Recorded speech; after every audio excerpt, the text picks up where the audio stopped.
மாசில்லா சுத்தமா திருப்புண்ணிய தீர்த்தத்தினால் குற்றம் நீங்கிவிட குணமாறேற்ற ஆட்டுக்குட்டியின் இரத்தத்தினால்.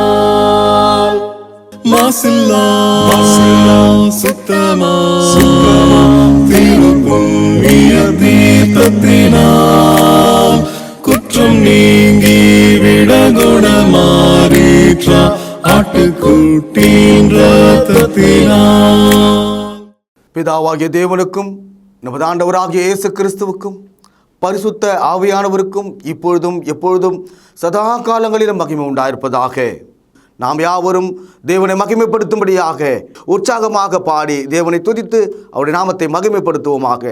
பாடல்களை வழிநடத்தத்தக்கதாக நம்மத்தில் இருக்கிற அன்பு சகோதரர்களை முன்னுக்கு வரும்படி அன்போடு அழைக்கிறேன்.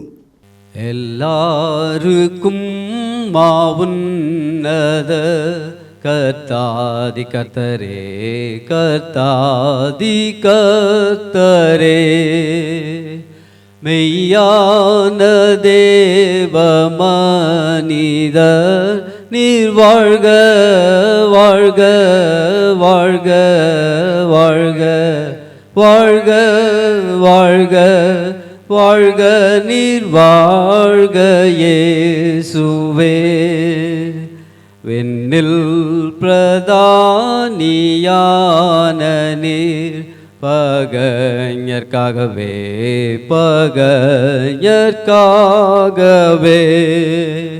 மண்ணில் இறங்கி மரித்தீர் நீர் வாழ்க வாழ்க வாழ்க வாழ்க வாழ்க வாழ்க வாழ்க நீர் வாழ்க இயேசுவே. பிசாசு பாவம் மூலகை சாவால் மீதித்தே சாவால் மீதித்தே ஜெயித்தடைந்தீர் வெற்றியை நீர் வாழ்க வாழ்க வாழ்க வாழ்க வாழ்க வாழ்க வாழ்க நீர் வாழ்க இயேசுவே. நீர் வென்றபடி நாங்களும் வென்றேறி போகவே வென்றேறி போகவே பாரத்தில் செங்கோல் செலுத்தும் நீர் வாழ்க வாழ்க வாழ்க வாழ்க வாழ்க வாழ்க வாழ்க நீர் வாழ்க இயேசுவே. இந்த தொழுகையின் முதல் ஜெபத்தை தேவன சமூகத்துக்கு ஒரு பலி போல எடுக்கத்தக்கதாக நம்மத்தில் இருக்கிற சகோதரரை அன்போடு அழைக்கிறேன். உன்னதங்கள் மத்தியில் வாசம் செய்யும் நீதியும் பரிசுத்தமும் நிறைந்த பரமபிதாவே, உம்மை தொழுது கொள்ளத்தக்கதாக இந்த நாளுக்காக இந்த தருணத்தை நீர் கொடுத்ததற்காக உம்மை துதிக்கின்றோம். நல்ல பிதாவே, இப்பொழுது கூட நாங்கள் உள்ளத்தின் ஆழத்திலிருந்து உம்மை துதிக்கவும் பிதாவே ஆவியோடு உண்மையோடு உம்மை தொழுது கொள்ளவும் நீர் எங்களுக்கு தயவு செய்தரலும். கிருபையின் நிறைந்த பரமபிதாவே, உம்முடைய நன்மைகள் நாங்கள் நினைத்து பார்த்து நீர் எங்கள் மீது வைத்திருக்கிற அன்பை நினைத்து பார்த்து உம்மை துதிக்க போற்ற எங்களுக்கு தயவு செய்தரலும் தாப்பனே. இந்த தொழுகை முழுவதையும் உம்முடைய கரங்களிலே அர்ப்பணிக்கின்றோம். நாங்கள் உம்மீது விசுவாசமாக இருக்க, இயேசு கிறிஸ்து மீது விசுவாசமாக இருக்க எங்களுக்கு கற்றுத்தாரும். இந்த தொழுகையை நீர்தாமே துவக்கு முதல் முடிவரை அங்கீகரித்து ஆசீர்வதிக்க வேண்டுமாய் இயேசு கிறிஸ்து முன் நினைப்பிக்கிறோம் நல்ல பரமபிதாவே, ஆமேன். பிதா குமாரன் பரிசுத்தாவின் நாமத்திலே கனமும் வல்லமையும் மகிமையும் எப்போதும் அவர் ஒருவருக்கே உண்டாயிருப்பதாக. பாசிமுகம் பரிசுத்தவான்களே, இந்த வான்வழி நிலப்பரப்பில் பூமியில் நீங்கள் எங்கிருந்தாலும் ஜீவனுள்ள தேவனை தொழுது கொள்வதற்காக இந்த நிகழ்ச்சி உங்களுக்கு அர்ப்பணிக்கிறதுல மகிழ்ச்சி அடைகிறேன். சகோதரர்களே, இந்த அற்புதமான தொழுகை நாளில் அப்போஸ்தலர் நடபடிகள் 3வது அதிகாரம் 6வது வசனத்தை கவனித்து பாருங்கள். அப்பொழுது பேதுரு, வெள்ளியும் பொன்னும் என்னிடத்தில் இல்லை, என்னிடத்தில் உள்ளதை உனக்கு தருகிறேன். நசரேயனாகிய இயேசுவின் நாமத்திலே நீ எழுந்து நட என்று சொல்லி, இந்த வசனம் பல முறை நாம் படித்திருப்போம். இந்த மனிதரை பற்றி சில குறிப்புகளை நீங்கள் தெரிந்து கொள்ள வேண்டும். அப்போஸ்தலர் நடபடிகள் 3ஆம் அதிகாரம் 2வது வசனத்திலே, அப்பொழுது தன் தாயின் வயிற்றிலிருந்து சப்பானியாய் பிறந்த ஒரு மனுஷனை சுமந்து கொண்டு வந்தார்கள். சில சமயங்களில் சப்பானி என்று ஒரு ஆளை சொல்லும்போது ஒரு கால் ஊன்றி நடப்பான், மறு கால் தேய்ந்து கொண்டு போகும்.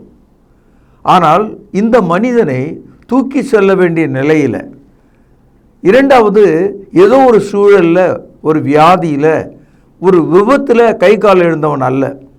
இவன் பிறக்கும் போதே சப்பானியாய் பிறந்தான் என்று நாம் படிக்கிறோம்.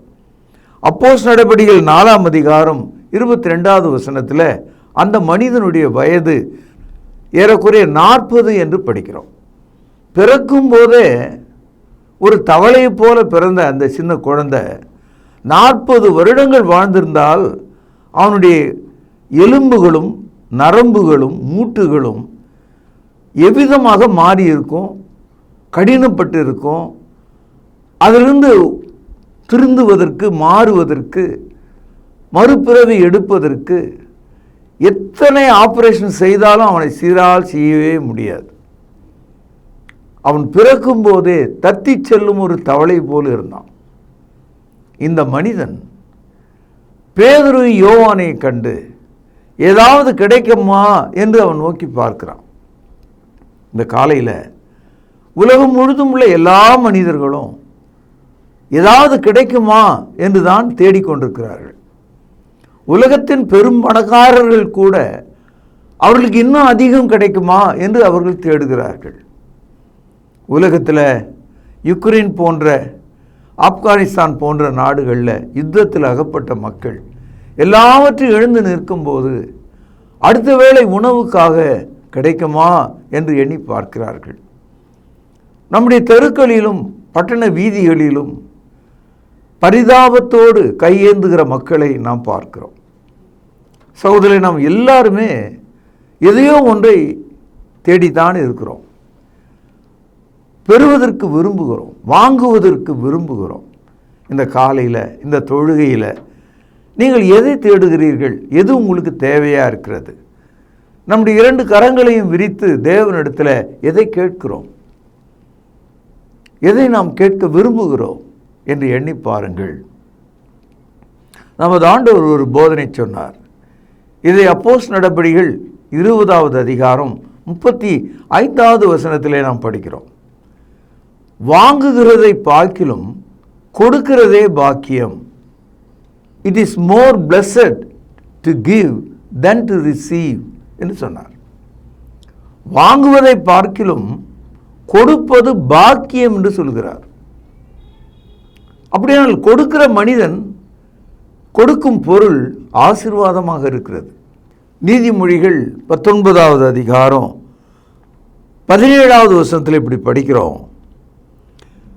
ஏழைக்கு இறங்குகிறவன் கர்த்தருக்கு கடன் கொடுக்கிறான், கர்த்தர் அவனுக்கு அதை திரும்ப கொடுப்பார். எவ்வளோ ஆச்சரியமாக இருக்கு பாருங்க.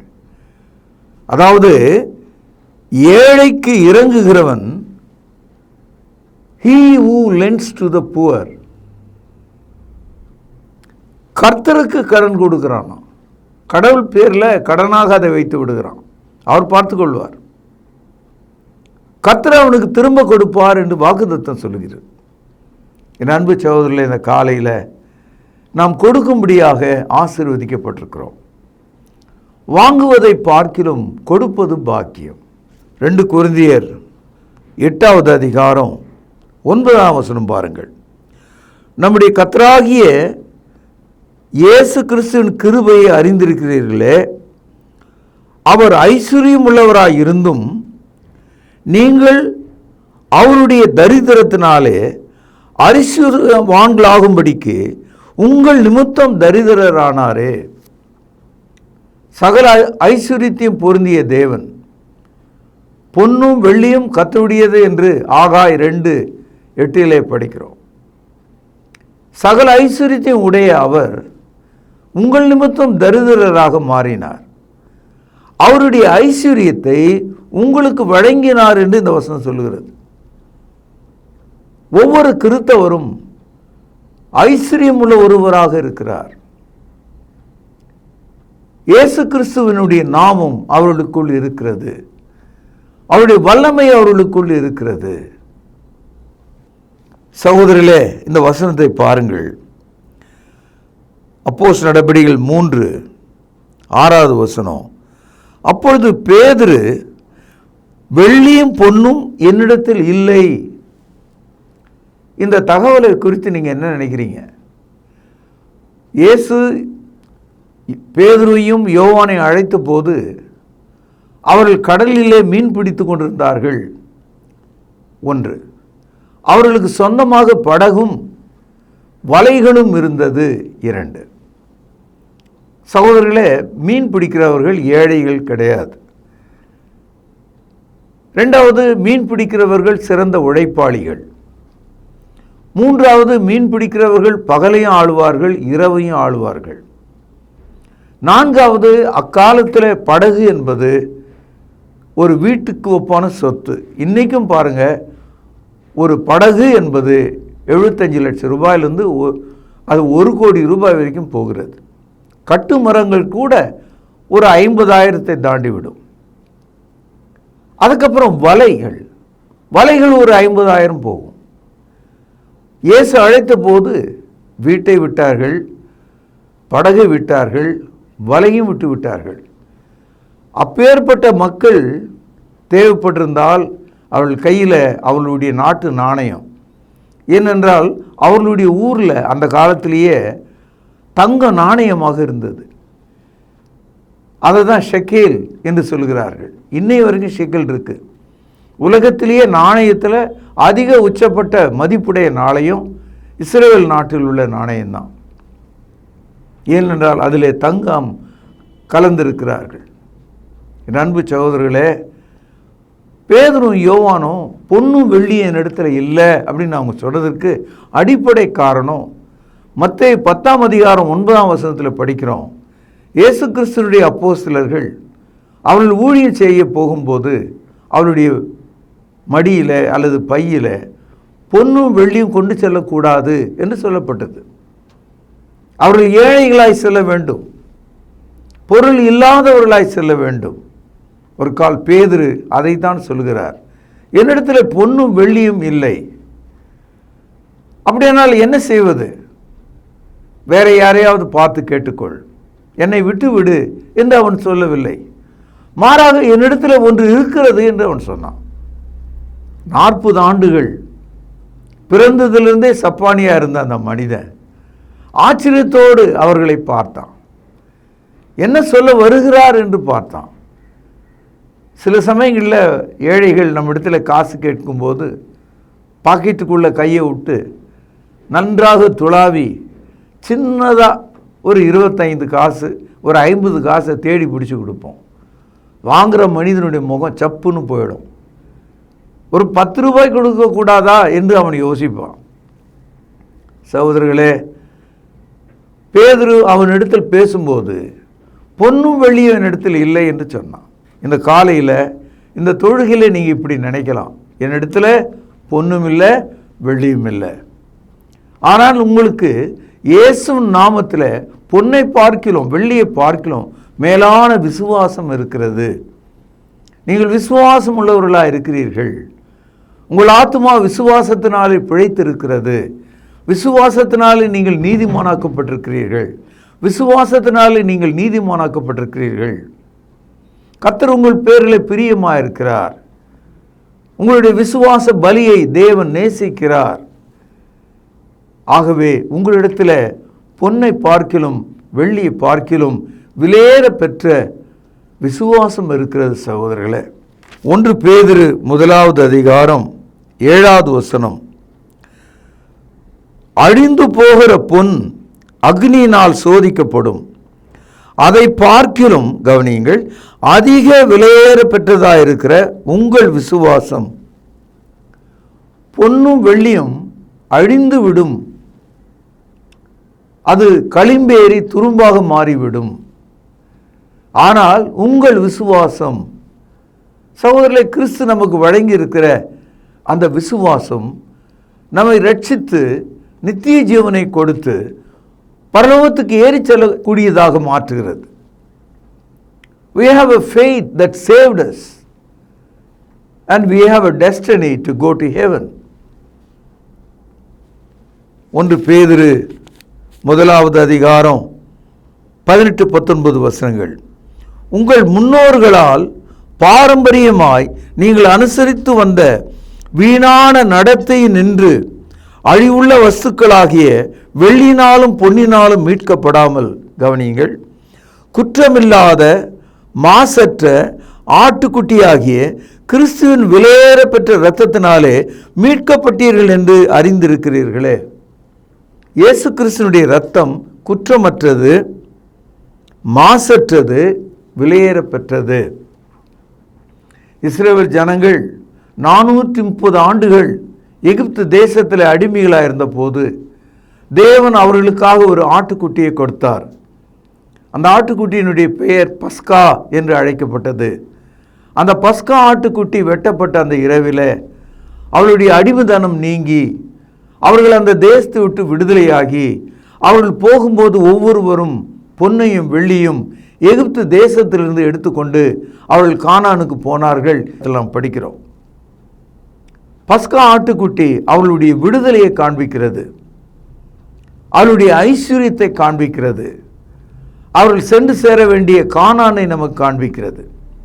அதுபோல இந்த புதிய ஏற்பாட்டு காலத்தில் நம்முடைய முன்னோர்களால், நம்முடைய பெற்றோர்களால், நம்முடைய பழைய பாரம்பரியங்களால் அனுசரித்து வந்த வீணான நடத்தை நின்று நாம் இப்பொழுது விடுதலையாயிருக்கிறோம்.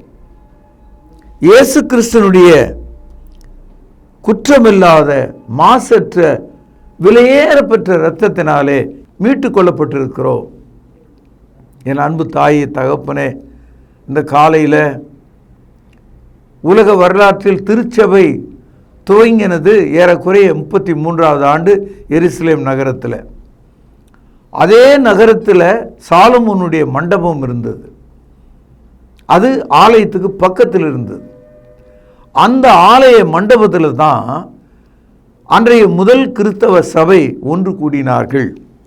பாருங்கள், அப்போஸ்தலர் நடபடிகள் 3வது அதிகாரம் 11வது வசனம். குணமாக்கப்பட்ட சப்பானி பேதுருவை யோவானையும் பற்றி கொண்டிருக்கையில், கவனிங்கள், ஜனங்கள் எல்லாரும் பிரமித்து சாலமோன் மண்டபம் எனப்பட்ட மண்டபத்திலே அவளிடத்திலே கூடி வந்தார்கள். ஆரம்ப சபை வீட்டிலே கூடவில்லை, பழைய எருசலேம் தேவாலயத்தில் கூடவில்லை. சாலமோன் தேவாலயத்தை கட்டிய போது தனக்காக ஒரு அரண்மனையை ஆலயத்தின் பக்கத்திலே கட்டினான். அது அரசனுடைய மண்டபம் என்று அழைக்கப்பட்டது. அந்த சாலமோனுடைய மண்டபத்தில் அந்த சபை, ஆரம்ப சபை கூடியிருக்கிறது. ஆகவே பேதுரு யோவானும் தேவனை தொழுது கொள்வதற்காக அவன் புறப்பட்டு போகையில், அவர்கள் ஜெபம் பண்ண போகையில், அந்த வழியிலே உட்கார்ந்திருந்த தாயின் வயிற்றிலிருந்து பிறந்த நாள் முதற்கொண்டு சப்பானியாகவே இருந்த அந்த 40 வயது மனிதன் ஏதாவது கிடைக்குமா என்று அவர்களிடத்திலே அவன் நோக்கி பார்த்த போது பேதுரு அவனுக்கு ஒரு பதில் சொன்னான். என்னிடத்தில் பொன்னில்லை, வெள்ளி இல்லை, ஆனால் என்னிடத்தில் ஒன்று இருக்கிறது என்று சொன்னான். இந்த காலையில் ஒவ்வொரு தாயின் தகப்பனும் ஒவ்வொரு வாலிப பிள்ளையும் உன்னிடத்தில் இருக்கிறதை நீ அறிந்து கொள். தேவன் உனக்குள் வழங்கி இருக்கிற விசுவாசம் அது பொன்னை பார்க்கிலும் வெள்ளியை பார்க்கிலும் மிகுந்த விலையேற பெற்றதாக இருக்கிறது. என்னிடத்தில் ஒன்று இருக்கிறது என்று பேதுரு சொன்னார். அது என்ன தெரியுங்களா? கர்த்தராகிய இயேசு கிறிஸ்துவினுடைய நாமத்திலே நீ எழுந்து நட என்று சொன்னான். காரணம், இந்த 40 வயசு உள்ள இந்த ஆள் காலமெல்லாம் பலவிதமான காசுகளை பெற்றான். அது பொன்னாக இருந்தது, வெள்ளியாக இருந்திருக்கும், செம்பாக இருந்திருக்கும், வேறு ஏதாவது ஒரு உலோகமாக இருந்திருக்கும். அவனுடைய வாழ்க்கை முழுவதும் வாங்கி சாப்பிடுவதுக்கு தான் அது பயன்பட்டது. ஆனால் அவனுடைய 40 வயது காலத்தை, அந்த நிலைமையை, தவளை போன்ற அந்த மனிதனுடைய நிலையை மாற்றக்கூடிய ஒரு பொருள், ஒரு மருத்துவம் ஒரு உதவி அவனுக்கு எப்போதும் இல்லை. ஒரு காலம் அந்த மனிதன் அவனுடைய வாழ்க்கையில் யோசித்திருப்பான், நான் சாகிற வரைக்கும் சப்பானிதான், என்னால் எழுந்திருக்க முடியாது, என்னை தூக்கி சுமக்க வேண்டும், எனக்கு வயிற்றுக்கு மட்டும்தான் உணவு, வேறு எதுவும் எனக்கு இல்லை என்று அவன் நினைச்சிருக்கலாம். இந்த காலையில் அன்பு தாயை தகப்பனே, உனக்கு ஆகாரத்தை கொடுத்தவர், உடைகளை கொடுத்தவர், உன் ஆத்துமாவை ரட்சித்திருக்கிறார். அதனாலே நாம் இன்றைக்கு பரிசுத்த தொழுகை செய்யும்படி அவருடைய சமூகத்தில் பரிசுத்தமான பலிகளை செலுத்தும்படி நாம் இப்பொழுது கூடியிருக்கிறோம். அந்த 40 ஆண்டு கால அந்த மனிதனுக்கு கிடைக்காத ஒரு வெகுமதியை இயேசு கிறிஸ்துவினுடைய நாமத்திலே பேதுரு அவனுக்கு கொடுத்தான். அவனுடைய கையை பிடித்து தூக்கினான். தவளை போன்று தரையிலே படுத்து கிடந்த அந்த மனிதன் உங்களைப் போல என்னைப் போல ஒரு 6 அடி உள்ள மனிதனாக எழுந்து நின்றான். அது எப்படி நடந்தது என்று எனக்கு தெரியவில்லை. சில சமயங்களில் ஆங்கிலத்தில் ஷட்டர், ரோலிங் ஷட்டர் என்று சொல்லுகிறார்கள். அதாவது ஒரு பெரிய கடை, அதன் வாசல் இருக்கிற கதவு சுற்றக்கூடிய ஒன்றாக இருக்கும். தூக்கி விட்டால் அப்படியே நேராக மேலே போய் சுற்றிக்கும், கீழே இழுத்து விட்டால் தரை மட்டும் வந்து நிற்கும். ஷட்டர் டோர் இழுத்தா கீழே வரும், தள்ளினா மேலே போகும். அந்த மாதிரி 1.5 அடி உயரத்தில் ஒரு மூட்டை போல, ஒரு தவளை போல இருந்த அந்த மனிதன் அவன் எழுந்து நின்றான். அவன் எலும்புகள் வளர்ந்தது, அவன் மூட்டுகள் சரியானது, அவனுடைய நரம்பு மண்டலம் சீர்பட்டது, அவனுடைய கழுத்து நின்றது, அவன் ஒரு முழு மனிதனாகிறான். அவனுக்கே ஆச்சரியமாக போச்சு. பாருங்கள் 7வது வசனம், வலது கையினால் அவனை பிடித்து தூக்கிவிட்டான். உடனே அவனுடைய கால்களும் கரடுகளும் பலன் கொண்டது. கரடு என்பது மூட்டுகள். அவனுடைய கால் மூட்டு சீராகிவிட்டது. அவன்தானா, நமக்கு தான் இந்த நிலைமை வந்ததா என்று அவனுக்கே ஆச்சரியமாக போச்சு.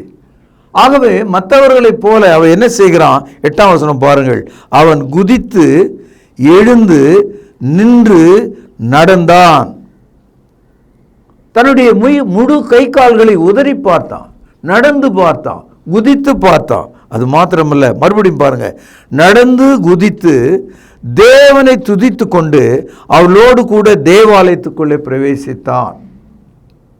இனிமேல் அவன் பிச்சைக்காரன் அல்ல, இனிமேல் அவன் கையேந்துகிறவன் அல்ல, இனிமேல் மற்றவருடைய முகத்தை தேடுகிறவன் அல்ல, அவன் கர்த்தரை தேடுகிறவனாக மாறினான். இந்த காலையில் நீங்களும் எழுந்து குதித்து காலும் கரடுகளும் பலன் கொண்டு தேவனை துதிக்கிற மக்களாக மாறுங்கள். ஆகவே அன்பு சகோதரர்களே, இந்த நாளிலே நாம் படித்த இந்த வசன பகுதி உங்கள் ஆவிக்கு ஏற்றதாகவும் முறிந்த உங்கள் மனதை காப்பாற்றக்கூடியதாகவும் ரட்சிக்கக்கூடியதாகவும் கர்த்தரிடத்திலே குணமாக்கப்பட்ட மக்களாகவும் என்னிடத்தில் எதுவும் இல்லை என்று புலம்பாமல் கர்த்தர் உங்களுக்கு கொடுத்த அந்த விசுவாசம் பொன்னை பார்க்கிலும் வெள்ளியை பார்க்கிலும் விலையேற பெற்றது என்பதை அறிந்து கொள்வீர்களாக. நமது கர்த்தராகிய இயேசு கிறிஸ்துவினுடைய கிருபையானது உங்கள் அனைவரோடும் இருப்பதாக பிரார்த்தனை செய்வோம். கிருபையும் இரக்கமும் நிறைந்த தகப்பனே, விலையேற பெற்ற மாசற்ற குற்றமற்ற இரத்தத்தினால் மீட்கப்பட்ட திருச்சபை பிறருக்கு கொடுக்கத்தக்கதாக கர்த்தராகிய இயேசு நாமத்தை வழங்கும்படியாக ஒவ்வொருவரையும் ஏவியருளும். கேட்ட மக்களை ஆசீர்வதியும். உமது திருச்சபையை எப்போதும் காத்துக்கொள்ளும். ஆண்டவர் இயேசுவின் நாமத்தில் ஜெபம் கேளும் ஜீவனுள்ள எங்கள் நல்ல பிதாவே, ஆமேன். நம்முடைய கர்த்தராகிய இயேசு கிறிஸ்துவினுடைய கிருபையானது உங்கள் அனைவரோடும் சதா காலமும் நிலைத்திருப்பதாக, ஆமேன். கர்த்தருடைய பந்தியிலே பங்கு கொள்ளும்படி நம்மை நாமே ஆயத்தப்படுத்துவோம். ஆண்டவராகிய இயேசு கிறிஸ்து காட்டி கொடுக்கப்பட்ட அன்று ராத்திரியிலே அப்பத்தை எடுத்து ஆசீர்வதித்து, இதை பிட்டு நீங்கள் வாங்கி புசியுங்கள், இது உங்களுக்காக பிற்கப்படுகிற என்னுடைய சரீரமாய் இருக்கிறது என்று சொல்லியிருக்கிறார். அப்பத்திற்காக நாம் ஜெபித்து இதில் பங்கு கொள்வோம். பரிசுத்தமும் இரக்கமும் தயவும் கிருபையும் நிறைந்த நல்ல ஆண்டவரே, உம்முடைய குமாரனாகிய இயேசு கிறிஸ்து சிலுவையிலே எங்களுடைய பாவங்களுக்காக தன்னுடைய இன்னுயிரை கொடுக்கும் பொழுது அவருடைய சரீரம் கிழிக்கப்பட்டது. அதற்கு ஒப்பாக இங்கு புளிப்பில்லாத அப்பம் இது வைக்கப்பட்டு இருக்கிறதப்பா. நீர் இந்த அப்பத்தை எங்களுக்கென்று ஆசீர்வதித்து தரும்படி விலையேற பெற்ற இயேசு கிறிஸ்துவனுடைய நல்ல நாமத்தினாலே இந்த ஜெபத்தை ஏறெடுக்கிறோம் அன்பின் பிதாவே, ஆமேன். அவர் அந்தபடியே பாத்திரத்தையும் எடுத்து, இந்த பாத்திரம் என் இரத்தத்தினால் ஆகிய புதிய உடன்படிக்கையாய் இருக்கிறது, என்னை நினைவு கூறும்படி இதை செய்யுங்கள் என்று சொல்லியிருக்கிறார். நாமும் கூட அவ்வண்ணமாகவே இதில் செய்யும்படியாக நாம் ஒன்று சேருவோம். தேவன் இந்த ரசத்தை ஆசீர்வதித்து தரும்படி நாம் ஜெபிப்போம். வானத்தையும் பூமியும் உண்டாக்கின சர்வ வல்லமையுள்ள எங்கள் நல்ல பிதாவே, என்னை நினைவு கூறும்படி இதை செய்யுங்கள் என்று சொல்லியிருக்கிறபடியே நாங்கள் செய்யும்படி வந்து நிற்கிறோம். இந்த ரசத்தை நீர் ஆசீர்வதித்து தாரும். குற்றமில்லாத மாசற்ற இதோ தகப்பனே, அந்த ரத்தம் எங்களுடைய பாவங்களுக்காக சிந்தப்பட்டது என்பதை நாங்கள் நினைத்து இதில் பங்கு கொள்ளும்படி, பயபக்தியோடு பங்கு கொள்ளும்படி எங்களை உற்சாகப்படுத்தும். எங்களை தாழ்த்துகிறோம். இந்த ரசத்தை நீர் ஆசீர்வதித்து தாரும். இயேசுவின் நல்ல நாமத்தில் இந்த ஜெபத்தை எடுக்கிறோம் அன்பின் பிதாவே, ஆமேன். தேவனுடைய சமூகத்தில் தேவனுக்கு மிக பிரியமான ஒரு தொழுகையை செய்து கொண்டிருக்கிறோம். இதை தொடர்ந்து தேவனுக்கு பிரியமான ஒரு பலியாக நம்முடைய கையின் பிரயாசங்களை தேவனுடைய சமூகத்துக்கு கொண்டு வருவோம். தேவன் கொடுத்தவைகள், இவைகளிலிருந்து நாம் எடுத்து தேவனுக்கு உற்சாகமாக கொடுப்பதற்கு நம்மை ஒப்புக் கொடுப்போமாக. சபையின் அறிவிப்புகள், வியாதிப்பட்டவர்களை நினைவு கொள்ளுங்கள். விசேஷமாக ரட்சிக்கப்படாத மக்கள், அது உங்கள் நண்பர்களாக இருக்கலாம் அல்லது உங்கள் உறவுகளாக இருக்கலாம், அவர்கள் ரட்சிக்கப்படுவதற்காக தேவனுடைய சமூகத்தில் நாம் யாவரும் ஒன்று சேர்ந்து ஜெபம் செய்வோம். தேவனை ஆவியோடும் உண்மையோடும் நாம் தொழுது கொண்டோம். இந்த தொழுகையின் நிறைவு ஜெபத்தை நம் மத்தியில் இருக்கிறதான சகோதரர் ஒருவர் முன்வந்து ஜெபித்து இந்த தொழுகையை நிறைவு செய்து தரும்படி அன்பாய் கேட்டுக்கொள்கிறேன். பரலோகத்திலே வாசமாக இருக்கிற எங்கள் நல்ல பிதாவே, உம்முடைய வார்த்தையினால் எங்களை சந்தித்ததற்காக உமக்கு ஸ்தோத்திரம். அண்ட சராசரங்களின் மீது அதிகாரமுடையவராகிய உமக்கு எங்களை தாழ்த்தி ஒப்புக் கொடுக்கிறோம். வார்த்தையினால் சர்வத்தையும் தாங்குகிற எங்கள் ஆண்டவர் இயேசு கிறிஸ்துவின் கீழாக எங்களை ஒப்புக் கொடுக்கிறோம். நாங்கள் எதையுமே செய்ய முடியாது, ஆனால் பரிசுத்த ஆவியின் பலத்தினாலே செய்ய முடியும் என்பதனால் அந்த பரிசுத்த ஆவியானவருடைய ஆளுகைக்கு எங்களை ஒப்புக் கொடுக்கிறோம். தொடர்ந்து எங்களையும் எங்கள் வீட்டாரையும் பிள்ளைகளையும் ஆசீர்வதிப்பீராக. வியாதியை சுகமாக்கும், பலவீனங்களை நீக்கும், பலவிதமான பாரங்களில் நின்று விடுதலை செய்யும். உம்முடைய மக்களுக்கு வேண்டிய சமாதானத்தை தாரும். ஆண்டவர் இயேசு கிறிஸ்துவின் மூலமாகவே நாங்கள் பிழைக்கிறோம், அவருடைய கிருபையினால் வாழுகிறோம். உம்மையை கனப்படுத்தி ஸ்தோத்திரித்து ஆண்டவரும் இரட்சகரும் ஆகிய இயேசு கிறிஸ்துவின் புண்ணிய நாமத்தில் துதித்து ஜெபிக்கிறோம் நல்ல பிதாவே, ஆமேன்.